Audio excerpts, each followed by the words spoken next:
नमस्ते दोस्तों, अगर आपको हमारी कहानी पसंद आती हो तो कृपया हमारे चैनल को लाइक और सब्सक्राइब करें। रतन टाटा की जीवन कहानी। रतन नवल टाटा एक भारतीय उद्योगपति और परोपकारी व्यक्ति थे। उन्होंने 1991 से 2012 तक टाटा समूह और टाटा सन्स के अध्यक्ष के रूप में कार्य किया और उन्होंने अक्टूबर 2016 से फरवरी 2017 तक अंतरिम अध्यक्ष का पद संभाला। जमशेदजी नुसरवानजी टाटा भारत की सबसे बड़ी समूह कंपनी टाटा समूह के संस्थापक।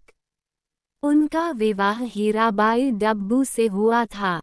दोराबजी टाटा जमशेदजी टाटा के बड़े बेटे और टाटा समूह के दूसरे अध्यक्ष। उनकी पत्नी मेहरबाई टाटा थी, जो प्रसिद्ध परमाणु वैज्ञानिक होमी जे. भाभा की मौसी थी। रतनजी टाटा जमशेदजी टाटा के छोटे पुत्र। वो गरीबी अध्ययन के अग्रदूत थे। उनका विवाह नवाजबाई टाटा से हुआ था।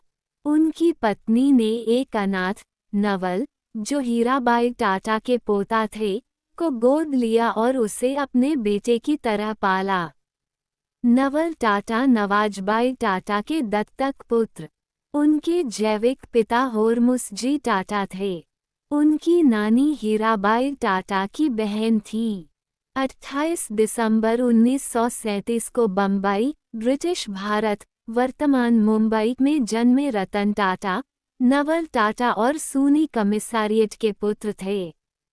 जब रतन टाटा 10 वर्ष के थे, तब वे अलग हो गए।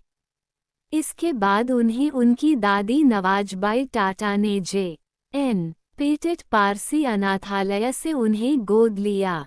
टाटा का पालन पोषण उनके सौतेले भाई नोएल टाटा, नवल टाटा और सिमोन टाटा के पुत्र के साथ किया। रतन टाटा ने कैंपियन स्कूल, मुंबई, कैथेड्रल और John Connon school, Mumbai, Bishop Cotton school, Shimla और रिवरडेल कंट्री स्कूल, न्यूयॉर्क शहर में शिक्षा प्राप्त की। वो कॉर्नेल विश्वविद्यालय और हार्वर्ड बिजनेस स्कूल के पूर्व छात्र हैं। जब जे.आर.डी. टाटा ने 1991 में टाटा सन्स के अध्यक्ष पद से इस्तीफा दिया, तो उन्होंने रतन टाटा को अपना उत्तराधिकारी नियुक्त किया। उन्हें कई कंपनियों के प्रमुखों से कड़े प्रतिरोध का सामना करना पड़ा, जिन्होंने अपनी अपनी कंपनियों में दशकों तक काम किया था। टाटा ने सेवानिवृत्ति की आयु निर्धारित करके उनकी जगह लेना शुरू कर दिया। उन्होंने प्रत्येक कंपनी के लिए समूह कार्यालय में रिपोर्ट करना अनिवार्य कर दिया। उनके नेतृत्व में टाटा सन्स की अतिव्यापी कंपनियों को एक समन्वित इकाई के रूप में सुव्यवस्थित किया गया। उनके 21 वर्षों के कार्यकाल के दौरान राजस्व 40 गुना से अधिक तथा लाभ 50 गुना से अधिक बढ़ा।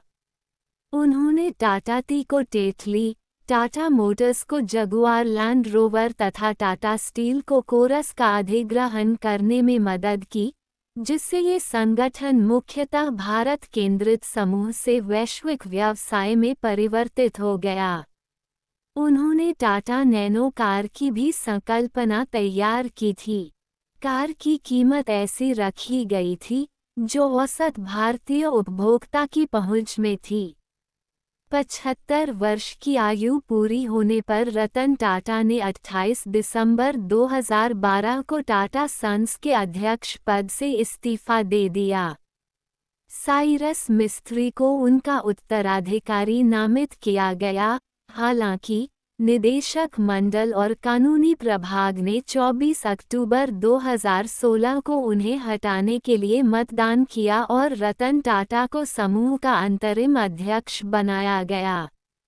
रतन टाटा के उत्तराधिकारी का चयन करने के लिए रतन टाटा, टीवीएस समूह के प्रमुख वेणु श्रीनिवासन, बेन कैपिटल के अमित चंद्रा, पूर्व राजनयिक रोनेन सेन और लॉर्ड कुमार भट्टाचार्य की एक चयन समिति गठित की गई थी।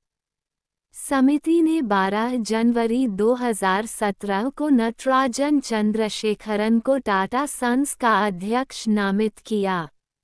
रतन टाटा ने अपनी निजी बचत स्नैपडील, टी-बॉक्स और कैशक्रॉ.com में निवेश की।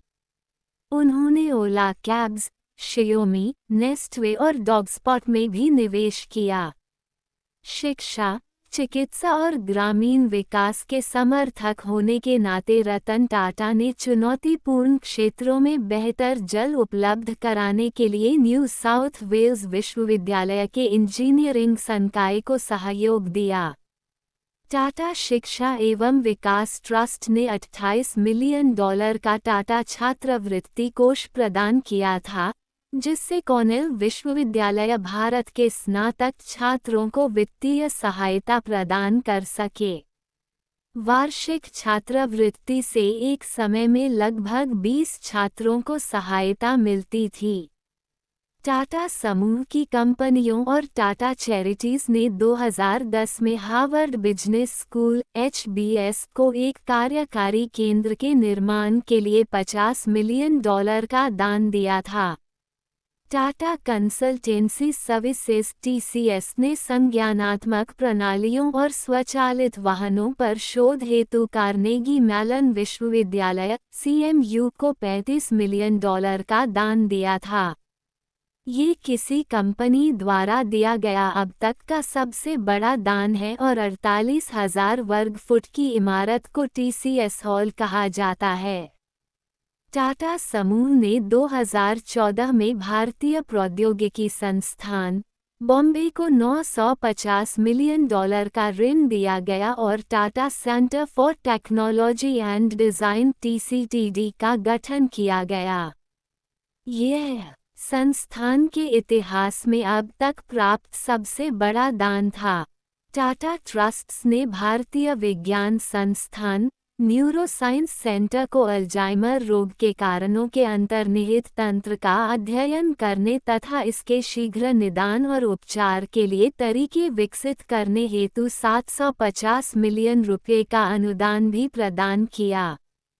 टाटा समूह ने संसाधन विवश समुदायों की चुनौतियों का समाधान करने के लिए Massachusetts institute of technology (MIT) में MIT Tata centre of technology and design की भी स्थापना की, जिसका प्रारंभिक फोकस भारत पर था। रतन टाटा को कई उल्लेखनीय पुरस्कार और सम्मान से सम्मानित किया गया था। रतन टाटा बीते कुछ दिनों से उम्र संबंधी बीमारियों की वजह से मुंबई के मशहूर ब्रीच कैंड अस्पताल में भर्ती थी। विशेषज्ञों की डॉक्टरों की टीम उनका इलाज कर रही थी। हालांकि 9 अक्टूबर 2024 की रात उन्होंने आखिरी सांस ली।